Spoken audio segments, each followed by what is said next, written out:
Well, we're going to talk and get some more into that tension right now that you've transitioned from activism to journalism now. But before we get there, I want to start, where does the movement stand today? You and your co-founders organized what was the largest single day of protest against gun violence in this country in US history, right?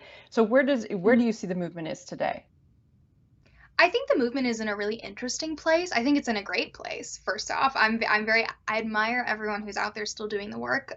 Yes, I did step away into reporting, which has always been a passion of mine, but I don't know if we ever really understood how we were going to have longevity.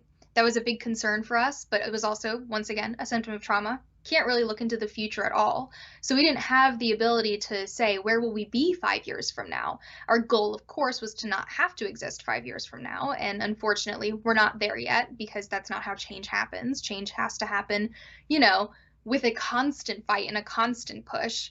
But we really ended up, I mean, in some ways we kind of encouraged and inspired these young people to continue doing the work.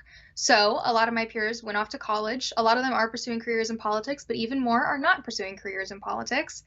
And still we're seeing high schoolers and people much younger than us take on the charge and get involved and join, March for Our Lives National, or start a local chapter, or really just get involved in any capacity. And that's really where I think the movement has moved, is having longevity via all of these other people who have gotten involved. I mean, if you look at the people who are going to be out there doing the work every single day for the March for Our Lives, the majority of them aren't from Parkland, and that's a good thing. That adds scope, that adds perspective, and that adds a lifespan that I don't know the March for Our Lives would have had if it had just been us the entire time.